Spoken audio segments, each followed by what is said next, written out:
Right, today's Q&A day. Q&A day today because we've had 5. We've been inundated. Finally, I told you. Sorry, 6. We've had 6. Yeah, sitting Woo! on this thing. 6 questions. I don't think we've got 6 enough questions. So there's Anthony. I can't pronounce his second name. Gwen. Got to be a Welsh boy. Gwern. So what camera would you recommend for a newbie wanting to take action sports photographs? When you're a newbie, you're not totally equipped to take lenses on, off quickly, and with a mirrorless camera, I think personally there's a massive issue with if you're shooting action sports, say you're shooting motocross, really dirty, probably the worst atmosphere for a camera, and when you take that lens off, your sensor's totally open to the elements, isn't it? Yeah, it is. That's my biggest worry going from DSLRs to a mirrorless camera is losing the mirror in between. Yeah, me and the sensor in a way. Mm-hmm. So you can go and get a Nikon D3500 or 3500, yeah. With a kit lens with an 18-55 kit lens, which is sweet. Yeah. For 500 quid. Yeah. We'll leave a link in the description for something like that. Give some options. Mirrorless, depending on your budget. Yeah. If you're looking mirrorless, you're looking at a bit more high end. If you're looking DSLR, D3500. Start you off perfect, isn't it? Yeah, next question. Thank you, mate. If you only had one body and one lens to shoot a video, what would you use? That's your question, that one. So I would use the GH5 at the minute with the Sigma 18-35 1.8 art lens. What would your ultimate though? If you could have any camera, any lens, but you could only have one camera and one lens, what would you use? Oh, that's a tough one. I would. It depends. Because I would love to have something like an Arri Alexa or a Red camera with a cine lens on, because it'd just be mind blowing. But I think for me, I would probably pick something up like the FX6, alongside with the 18-35. Do you know what I'd go? The FX3. Yeah. FX3 with an 85 1.2. Oh yeah, you get some cool shots at that. Yeah, I think I'd go that. But going back to the 18-35, it's what's on the GH5 at the minute. I've had that lens since I got into videography. It is phenomenal. It's so fast. It's pin sharp, brilliant. If you need a lens and you're looking to start 18-35 Sigma, you can get it for any mount you want. GH5 18-35 mil Sigma. 35 Sigma. There you go. Thank you very much, Thank Charlotte. you very much, Charlotte. Who is your biggest inspiration? Well, I know who yours is. It's me, isn't it? Obviously. Who is my biggest inspiration? That's why I got your quote tattooed on me. Yeah, do more. Yeah, Casey. Is Casey your biggest inspiration though? Do you know what? Or was that a fad? Casey was the reason I started watching so much YouTube and getting into it, and I liked his mindset, and he's probably the reason how I adapted my style. Inspiration, it's okay, is it inspiration in life? Or is it inspiration in what we do? I don't inspire to be someone.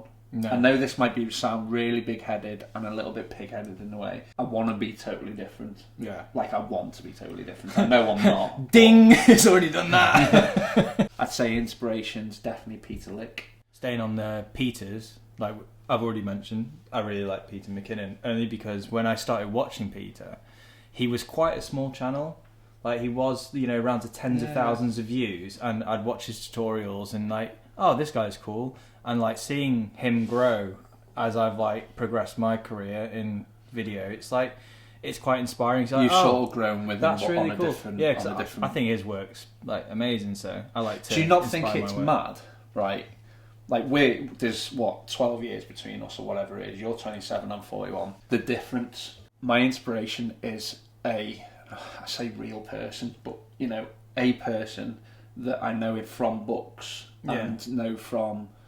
And it's sort of, he's analog as well, so it's the analog age. Yeah. You are totally YouTube and digital and Instagram. Well, yeah, because now, not even you are going to read a book on a photographer. I read books every day. No, photographers. Bullshit. What lying for? 100% bollocks. Right, do you know Since what's really I've been random? I picked up a book. Because, but I don't fuck how many times do I pick up books? Just do I read? No, you say I don't read books on like photographers, but I'm always looking at books. I'd look over books rather than like I'd go out and buy a book. My inspiration is Peter Lick. Let's just go there and leave it at that. Peter Lick, Peter McKinnon. All Peter Peters. Lick, Peter Next McKinnon, question. and Casey, because you've got the tattoo. And if you don't Gotta say say it Casey, now, it's no, like, like a right fuck, bell I've got end. this tattoo. And it's like, shit, I don't even like the guy anymore. This is a good one. And it's from a Peter. Oh. Have you had any near misses while on a job? Oh, that's a good one. If you know us, then you'll know that we've had some misses, especially John. There's actually a video up on Instagram. No, it's Thomas Ramette and Greedy. Yeah, it was Greedy. Yeah. Ramette and Greedy, yeah. Yeah, it was on the Heats, Yeah. wasn't it? But yeah, he comes around the corner. Greedy gives him a little cheeky nudge, which he does with everyone.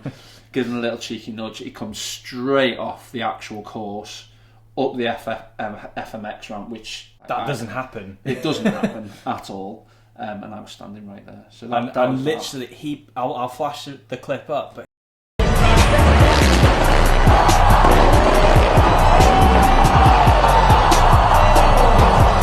he is so close. You're like, Twinkle toes, whoa. isn't it? I've had a few, haven't I? Yeah. Blair Fraser's probably the closest I've been to being really He hurt. nearly killed you. Blair was like, I trust everyone we ride with and everyone we shoot.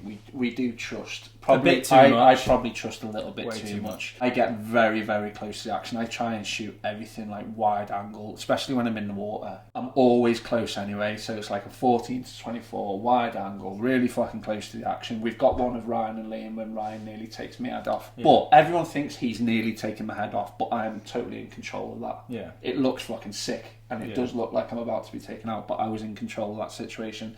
When Blair came off the pool gap it was Glass Butter, wasn't it, in like 2017 or something, he knew I was there, and he came off the rail, and he came right at me. I mean, that would have been bored to the temple. It was, well, his board, his mum's got the clip. I need to get in touch with Tinker. His board literally grazed past my face. I've never been close to getting hit by a car, have I? It's all people, isn't it? So I've been nearly hit by a BMX, nearly hit by a motocross, nearly hit by a mountain bike, nearly hit by wakeboard. Pretty much everything we've shot, I've nearly been hit by. Yeah. I just get too close to the action. We get a bit excited, don't we? We said to you on the landscape shoot, the best way to shoot is, start with a wider angle and run around, and that's what we do in scenarios where we're in arenas and around bikes and wakeboards and all that. We just like to get close to it, and it does come with its risks. But there's so many people, even like other photographers that are around and going, what are them guys doing? They're just being really dangerous. We're not. It's calculated. Yeah. It's totally calculated. But accidents happen, don't they? Shit happens. And fuck it. If you want to get the shot, go and get close to the shit, and then you'll see it. Stop fucking standing 300 miles away to get it. So yeah, I've had some. You've had a few. You've had to pull me out of the way a couple of times. Going, oh, I didn't see it. Oh, do you remember the horse one? It was Liverpool. Was it Liverpool or Bolesworth, where I was standing shooting, and the horses come out of the tunnels and they just go, and that's tunnel vision, isn't it? They won't move out your way. Oh no! And he's had to pull me out the way, and I was like, okay, now that's a big I've had old one with a horse as well. When I think I was looking at my camera, just walking, just not concentrating, walking along, looking at images in my camera, walking out the arena, and then the next minute I look up and there's a friggin' 18-hand horse looking at me there. Like, whoa! So Mark Tetty is runs Glashfrin Wake Park, uber cool guy, and over lockdown he's been getting into sort of making music, and he's been doing some photos and videos to go with the music, and it's really cool to see. And he asked me a question last night: how do you stay relevant and keep attention on social media, because he feels like no one's really seeing his content? And I thought that was quite a cool point, because a lot of people who get into social media and like, oh, I've got a cool skill, I want to show it off, they'll show it off for so much time and then they won't do anything. And what I said is, like, you just need to keep your consistency, keep the content coming more than anything. That consistency is king. I think consistency is the only way you can do it. Like that's all, and like you need to just be a bit more like out there when you engage, because it can become like a full-time job. Like, but how do you do? So his question was, how do you get better on social? Consistency. That was it, literally. Have some good content, and you're pretty much there. What would you say good content is, though? varied content. Varied. I'd say as long as the quality's good, like, because you don't need the best kit in the world to create content now. Not for Instagram. If you think about it, Instagram's on a that's as big as Instagram's going to go. Really. Yeah, but like you said, I suppose your long-term advice is consistency, and everything else is going to change. But consistency is key. If you stop posting and then you're out of the public eye, then a good book is How to Gain 1 Million Followers in 30 Days. It sounds like a bit clickbaity of a book, but there's some amazing points in that. And he talks about various content and like just chopping and changing. So we'll leave a link in the description because that's quite a cool read. Yeah. But yeah, thanks, Mark. We'll leave a link to his channel down below. Go check out his stuff. Yeah. Give him we'll some give love. You a nudge. 100. What is it now? 120 subscribers, which we love. But come on. Yeah, everyone on Instagram. We see the 200 odd that are there. Sign into YouTube. It's all you got to do, and you can subscribe. Woo, this is what we were free. talking. My 2 kids, literally coming from school. Well, before they leave school, A. Bradley. Yeah. Come back from school, Ryan's World. Yeah. And they're the only 2 channels. Yeah, I was sat in your. They don't even watch like Netflix or anything like that anymore. They literally just watch them 2 YouTube channels. I was in the living room with Isla the other day, and she's like, "What do you want to watch?" Oh, I don't mind. Gave her the remote, and it's like 2 clicks, and she was already on YouTube. And it was like, "Can we watch A. Bradley?" I was like, "Can we watch what?" I was like, "A. Bradley." I don't like, as a dad and an 80s dad especially. Shit, should I be letting them watch YouTube? Should I be letting them... Like, I don't let them on their iPads and stuff like that much. I like them... They either go outside or they're watching TV. So, grey or blue, outside. If it's raining, inside. And that's the only time. Like, that's how I try and tell them. They should probably, to be honest, by all the numbers, they should probably be making YouTube videos. Yeah. Because they'll have a bunch more subscribers than we do. Maybe we should just fuck this off and just Mantis Girls. Film and produce the Mantis Girls. Yeah, I think we'll do that. Thanks for everyone that's been supporting us over the last few months. But much. yeah, this will be our last video. Subscribe to the Mantis Girls. Thanks to everyone that's been asking the questions and popping them in the comments and DMing us. So keep them coming. We'll answer some more in the next Mantis Mumbles. See, Mantis Mumbles is now just going to become question time. Yeah, but it's quite cool, isn't Mantis questions. Dun. Do you know what we should do? We should go back and get like a mallet. Yeah. So the thing is, we've got to have a third person for that. So they Mantis go, Girls. what camera will you use? And we've got to go, right, okay, D3500, bang. Right, no. I'm now starting to forget what I did yesterday and the day before. Yeah, so what's in the bag. And what's in the bag. So what's in the bag, I actually enjoy doing that, so I love getting all my gear out and seeing what's what. And it just makes me want more gear. Yeah. And then we did the headphone review, didn't we? Headphone review, yeah. Which is cool if you're into your headphones. If you're into your headphones, go and check that one out. Especially if you've heard some on the Neuras, because there's an interesting point of view on that one. So go check those out if you haven't already. We'll leave a link in the description or hyperlink them on the video. And yeah, thank you so much for tuning in again. Make sure you like, comment, and subscribe. And yeah, turn on the notifications. And yeah, keep it coming, guys. It's really, really good. Thank you. See you on the next one.